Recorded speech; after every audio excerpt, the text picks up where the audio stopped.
All right, we're going to come to you after the show. Okay. So Okay, We're going. No, I don't have to. can you start with say who you are? down in front, please.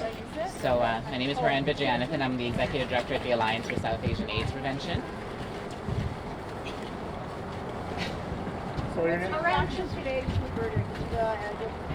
It's actually quite relieving, I think, because we have an answer now, and he's pled guilty, and I think that puts the community and the family at rest to say that we have closure now, finally. We don't have to guess and wait and anticipate and come to court meetings and just walk away with no answer. So this is really good for closure for everyone. Haran, you?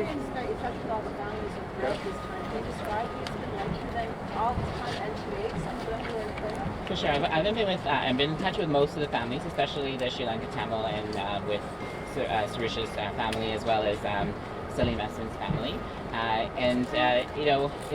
It's really tough because sitting there and listening to the families sort of explain the fact that they don't know what's going on, or they don't seem to understand fully what's happening, and the fact that their loved one is gone and in such a horrific way, that was the tough part. And sitting in the funerals and listening to their cries and what they're saying, it was quite challenging. But again, I think today I supported one of the families to come here, and there's a sense of relief, but there's also confusion and question as to why and when and what happened. What was it like to hear the details of what Mr. McArthur did to his victims? In some cases, he sexually assaulted them before he tied them up with ligatures, and then he dismembered them and staged their bodies. Yeah, and I think it's different because we've already heard some of these stories as the news was breaking with the detectives coming out and talking about some of the issues. There were rumors in the community already, but just to hear it coming out of out of the courtroom with the legal folks, it really settles in, and it's quite alarming that someone would actually do this to folks and agree to it, really. So it's kind of shocking and scary all at the same time, but I think there's just more information to come, and I'm hoping that folks in the community and their families are seeking the supports that they necessarily need to get through this. A guilt plea is over, but it's never really over. What's missing for you? I think there's always going to be a gap, and there, we for our family, for friends, for the community. I mean, we'll never get all the answers, and we'll only get it if he decides to give us that information. I think when you lose somebody and members of the community, you never really get them back. So I don't think it'll ever be over for the families, and for the community, it'll be episodic in nature in terms of their grief and their loss. And we just need to step up as community members to support individuals along the way as best we can. What's missing for me? I don't know. It's going to take some time to process, and what's missing, I mean, I'm grateful that the answer's there, and I'm grateful that he pleaded guilty, that he is not dragging this process on and making it difficult for everybody. I'm grateful for that, but again, it's just more stepping up and supporting the families as best as we can as they go through this grief process, and the community as well. As we look ahead to next week, Haran, you've been dealing with families. You've collected the remains of redeemed-less families, for example. As you look at victim impact statements, do you know the families you've been in contact with, are they going to be giving victim impact statements? How difficult is the next few days going to be for them as they put their thoughts together? They're going to have to relive all that loss again as they put these victim impact statements together, and now that they know some of the details as well, it's going to make it that much harder for them, I would imagine. And and even with Dean and speaking to some of the family members and friends of his, whenever you have to recount the details and the emotions, it brings everything back up. And again, it's like I keep going back to ensuring that those families and individuals have supports that they need to get through this part of it, and this is going to be the most difficult part, I think. And the best that we can do is be there for them and help them through this process. And I know, the folks at the court, as well as the detectives, have been really supportive with the families and have given us the heads up and sort of kept us in the loop in the communication as well, so that we could be, as a community organization, supportive to folks. There's Toronto Police homicide. We're sitting in the front row, front and center today. There's been many that have been critical of Toronto Police. Do you have a message for them on a day like today? I think the detectives did an amazing job. I think, you know, they were really respectful to the families and the community. But again, the challenge still remains, why did it take 10 years?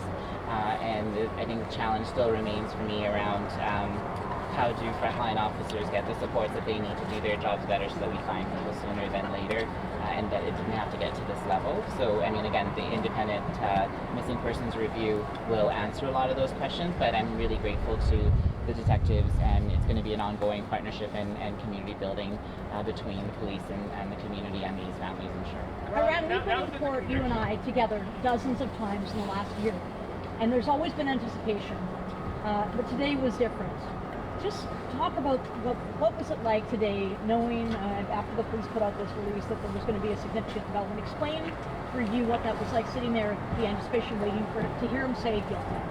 Yeah, you know, it's almost like a thriller movie, just waiting for it to happen, and it's taking forever to drag on. So like, I just say guilty and walk off, right? And that's enough for me. But you know, I know the process is important, and the anticipation actually just alleviated that anxiety is done, and at least we have definition, and we don't have to guess at things anymore. We know for a fact, and we have some information. Again, that helps with the healing and closure process. For sure. Karan, now that we have a conviction, is the conversation going to turn What? like it takes maybe your dog into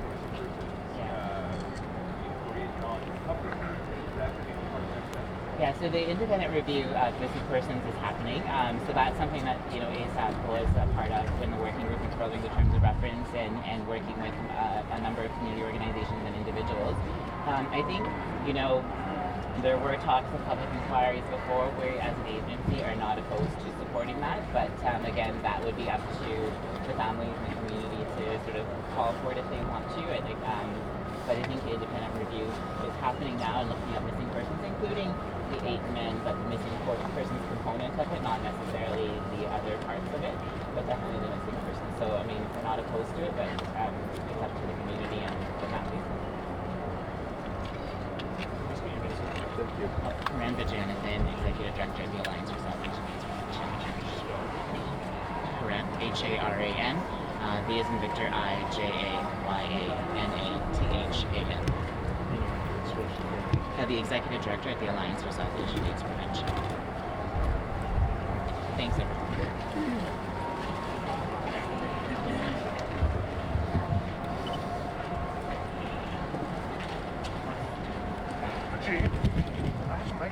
Yeah, so do I have to stay there? No. That's what I was asking. Well, she said to grab the mic from Ari, so I didn't know if that meant me. Okay. But if I started talking after the scrum, will it work? Getting up for a second. Very close. I knew you didn't have to spell. Can you look Ari? I knew you didn't have to spell. Catherine, you're looking all nervous, okay? Yeah. Just looking for. Where's Karen? Karen. Karen, right? Anybody else?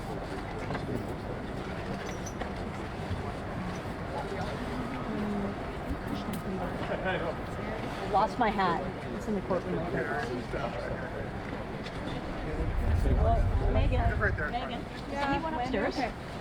So Karen, the homeowner from Mallory, is going to come out now. She wants to say a few words, and then Inspector Hank Idsinga and Detective Dave Dickinson will come out to speak on behalf of the Toronto Police Service. Okay. I'll hopefully get a few minutes heads up from Dave and Hank just to let you know. But Karen's going to come out now if everybody's ready. Yeah, we're all ready. Down front, please. Down in front. We're missing Down a in blue front? sheet. Yes, thank you. Yep, no problem. Otherwise, I'm gonna. It's all about Catherine. My tooth. You're in the way. Yeah. Yeah, you gotta go to the side. Thanks. So, Kat, you can't stay standing. You know I won't. that. I know. I know. Okay.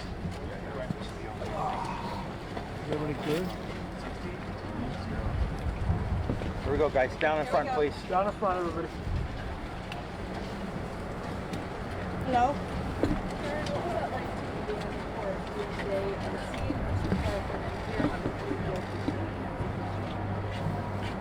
Another really strange, sad day.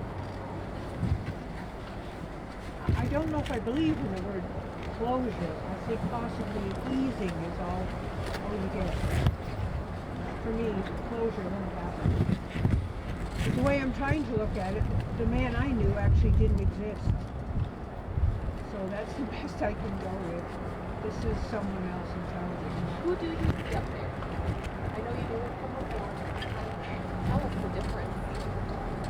Well, this man, if we're being factual, is much older, stooped, lost a lot of weight.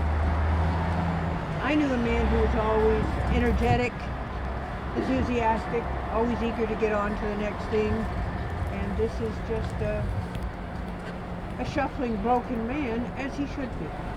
As he should. How many of the details do you want to know? How many of the details do you want to know about what happened at your property, or would you rather not know the intricate details of what went on? I'd rather know than get a surprise.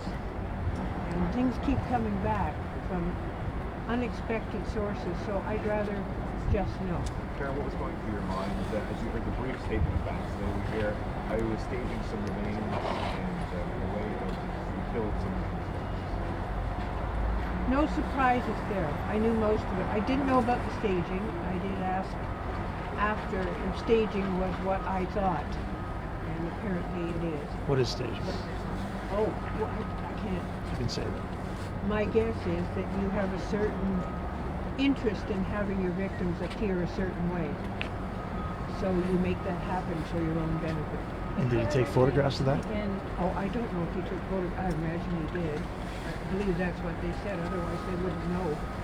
It's, I'm sure. It's been a long and very difficult year for you.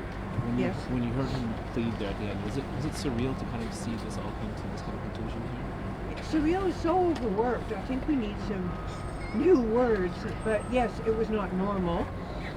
It was not even shocking. I guess surreal is the best we can do. What's been the hardest part for you in this last year?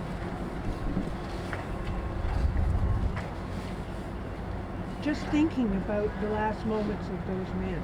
It comes to me quite often, particularly the two that I met very briefly. But I did meet two of them, and if I'm haunted by that, yes, I am haunted by that. Who were the two that you met? Karen, will you be able to find closure from all of this? Are you able to heal from all of this? No, I'm not big on forgiveness, and I'm not big on closure. Terrible things were done. Who are the two that you met? Well, I think I'll just leave it at that. Can you tell us what their personality they were like?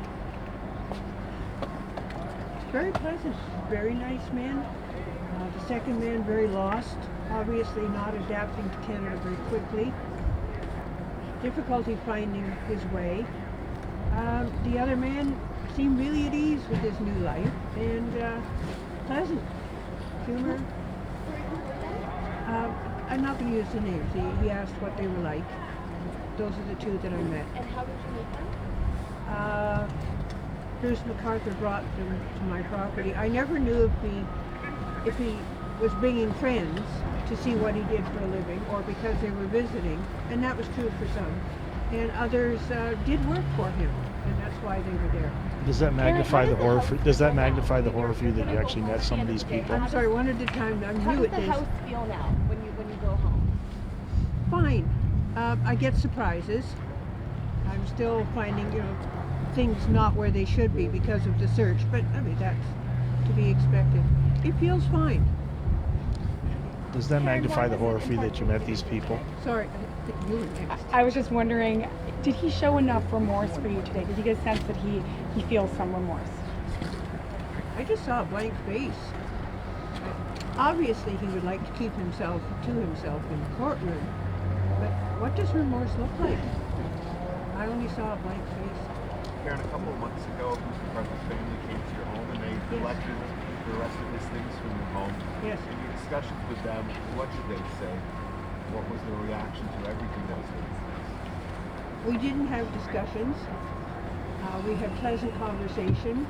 All of us are well aware that it was a very difficult day for all of us. We helped them load the truck, and some conversations started to veer off in the wrong direction, and we quickly changed the subject. And they were finished, the truck was closed, and they left. How would you explain their demeanor? Oh,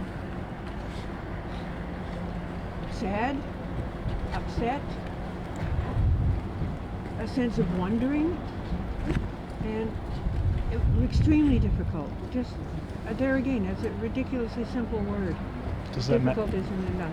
Does it magnify the horror? Does it magnify the horror for you that you met these people and had conversations with them? I think I said that, yes, that it's harder. I'm sorry, you're referring to the family or the two gentlemen I met? The two gentlemen you met. Yes, of course. They're not just on a list or a photograph. There were people standing in front of me. That's much different. Karen, why did you want to be here today? Why did you want to come today? I'm not sure. I debated all last night, and I thought, you have to see it through. It made it real in a proper legal sense, and for me it felt better to be here. And have you thought about what you're going to say in the victim impact statements? A little bit. Again, it'll run through my mind, and I have a deadline. Could you give us a sense of what you're going to say?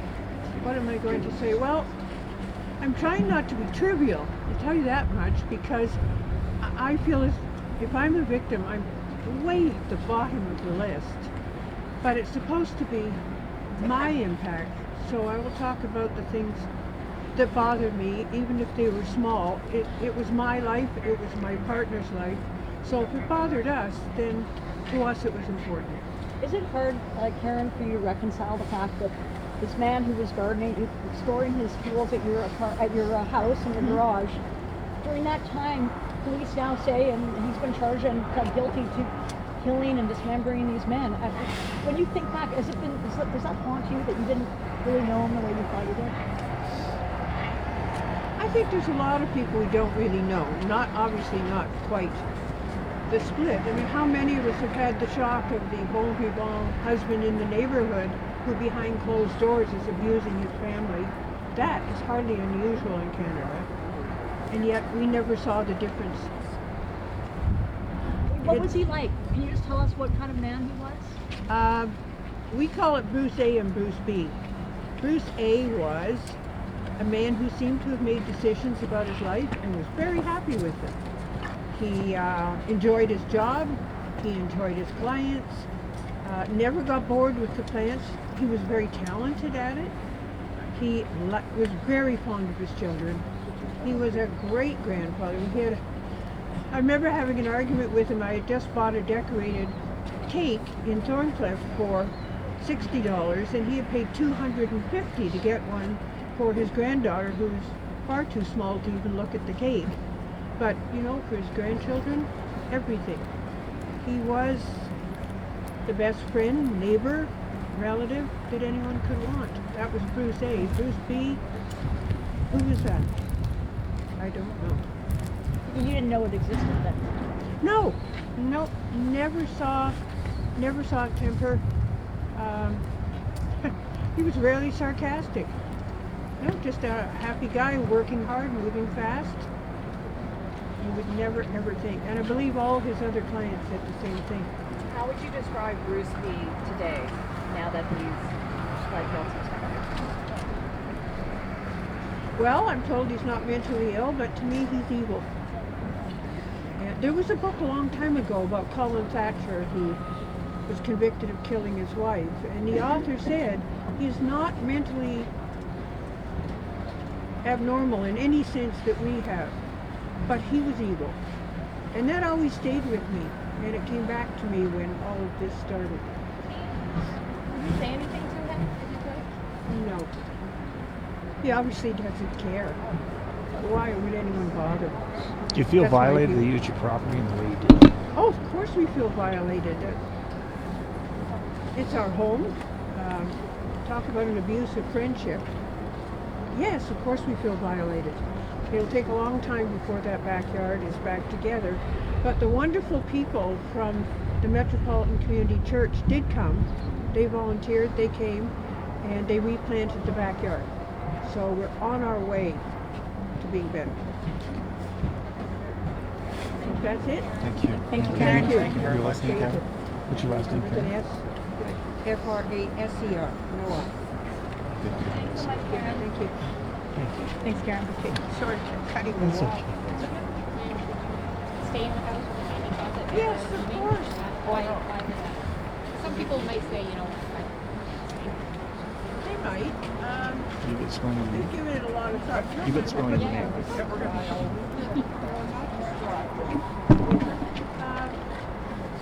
Not let anyone ruin it.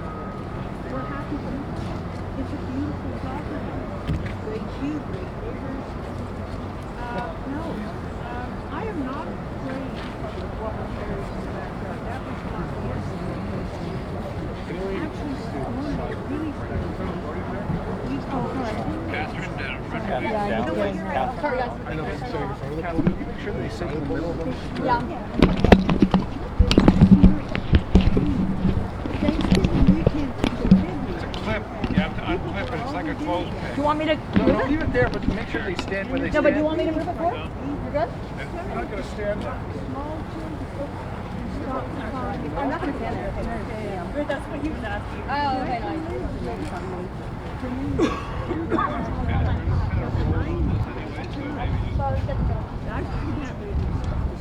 Everyone has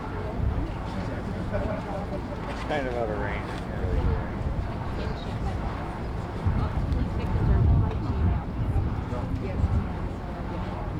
She started here, and ended up in front of this door. I need my hat and I forgot it. I dropped it. Oh, thank you, my friend. look up. Symbolism is a very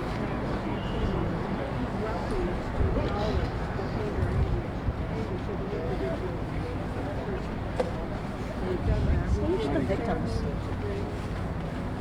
Took the joy back to the neighbors. Okay. Then on the anniversary of his arrest,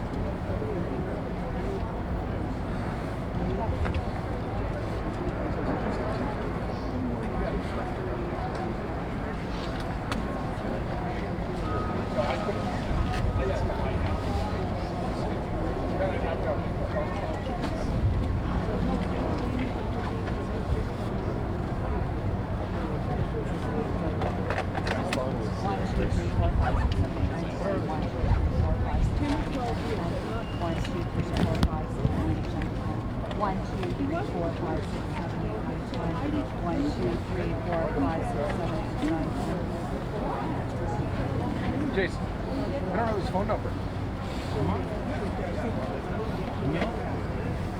See, I couldn't even do that.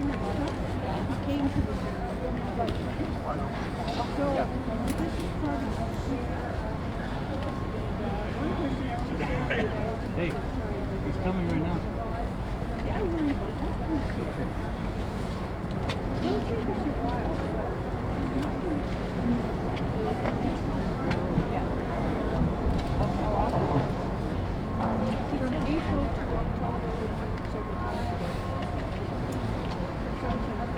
if you understand the landscape, the main one of the floral arbor in the western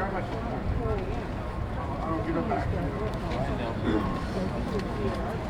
What's that? Oh, She was really good. by the end of the day, all the flowers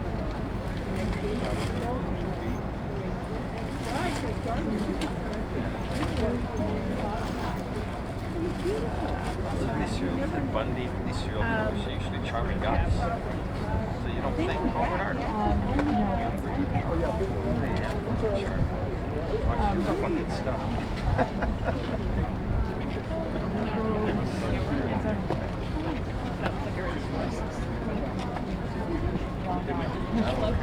No, I'm kidding. Never knew for it, you know? That'd be the difference. That'd be the difference. In your case, you're saying, it's already, I figured something is going on.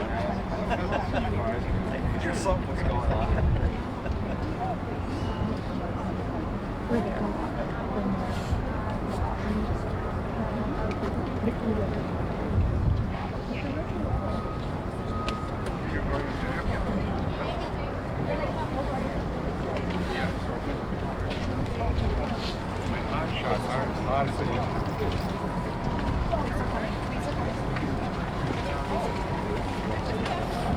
Sammy, you gotta move, buddy. Yeah, move. At some point. Unless you have something to say to us. Dave, can you step right up to the middle? Thank you. Right, I think right Hank's. in front of the mobile mic. I think Hank's gonna talk first here. Come Speak in, first. come in. You gotta go closer to the mic. All right. Okay. Is everyone here? No. All right. Thank you for coming today.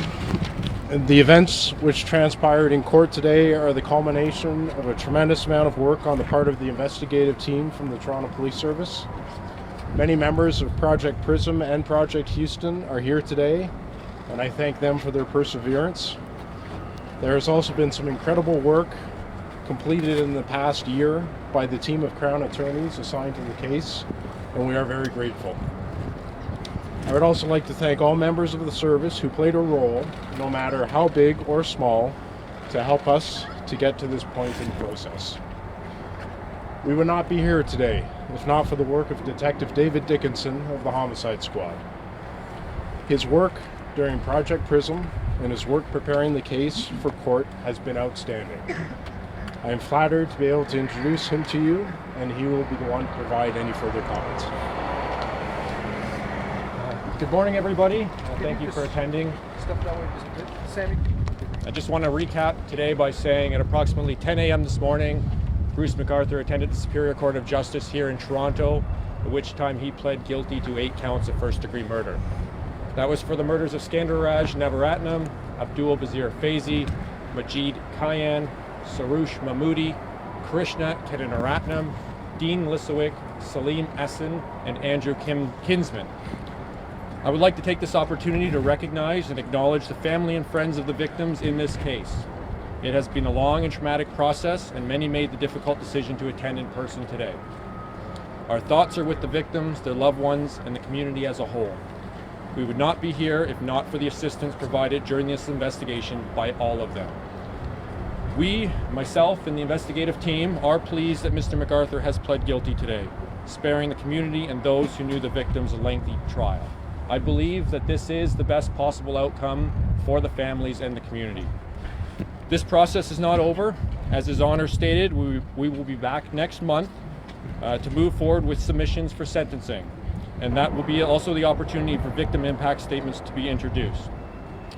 At this point, this is not over. I will take some procedural questions right now, but I will not answer anything as it relates directly to the investigation.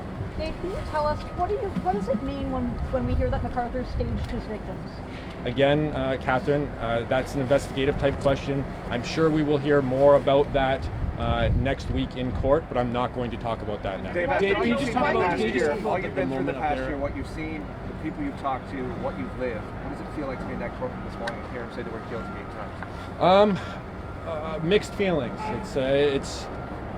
I'm hoping it's closure for a lot of people. I'm hoping it's starting that process towards closure.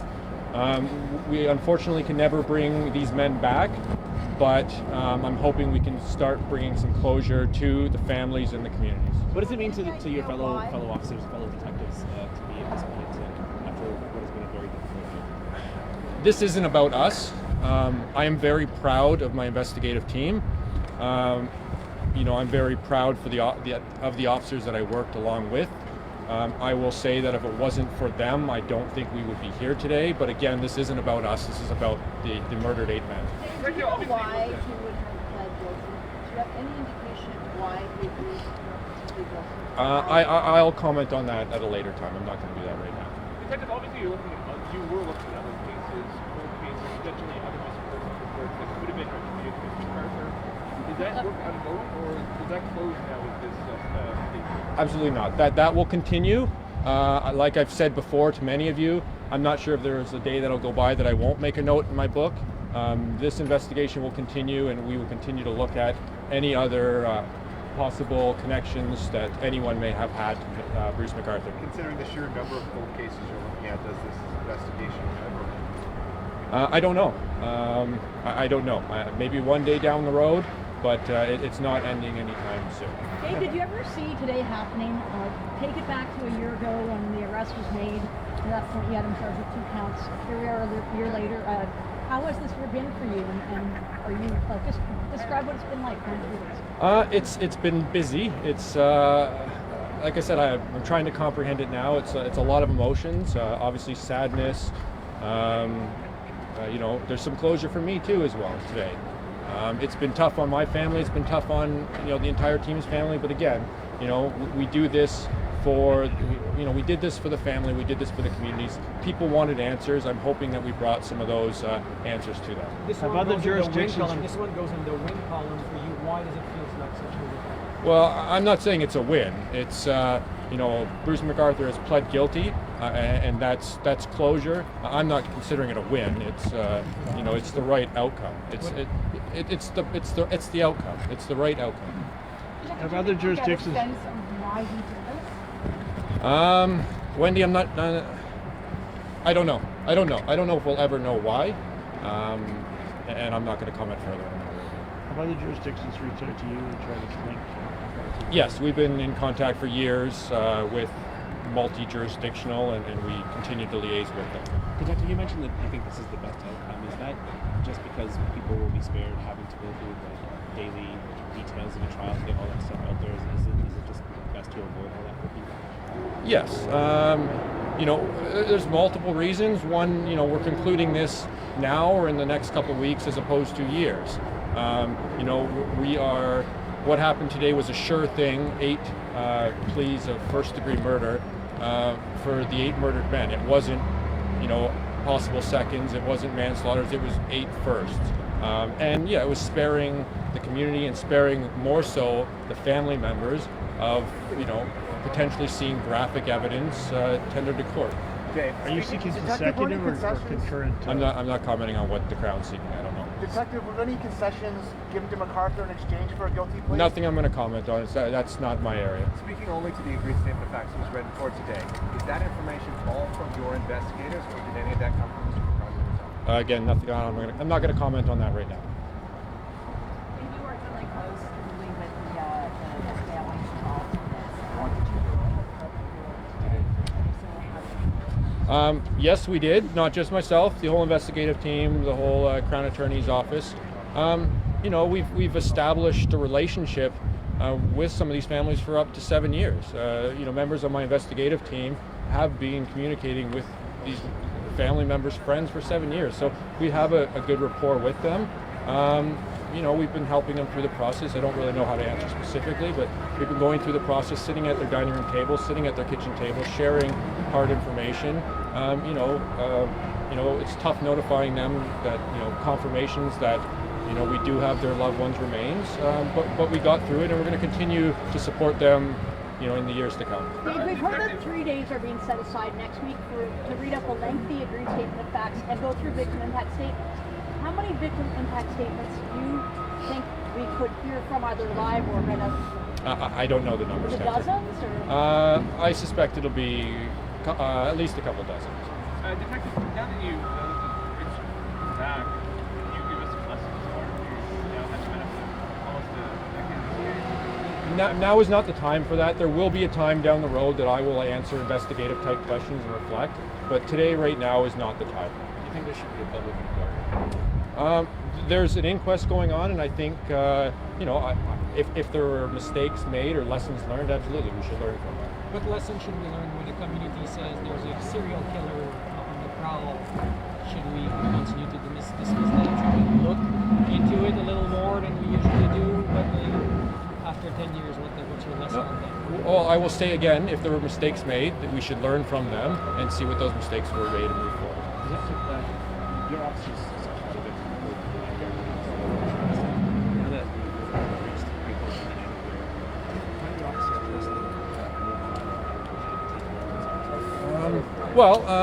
We take care of ourselves by being with each other, by supporting each other. We've gone through this together.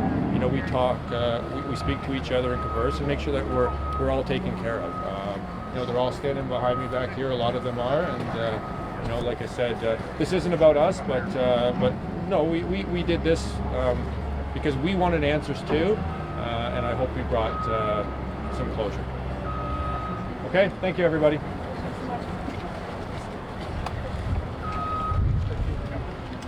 You want to spell? It's Dave Dickinson. You want to spell it? Dave Dickinson. You want to spell it? D-I-C-K-I-N. Do it again. Sam? Do that again.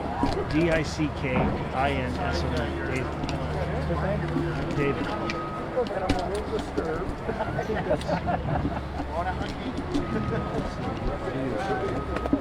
Hey, get a little. Okay. You're all good. Look at this guy.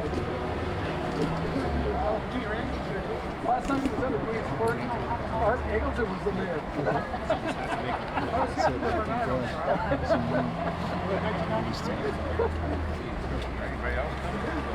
I don't know. Sammy.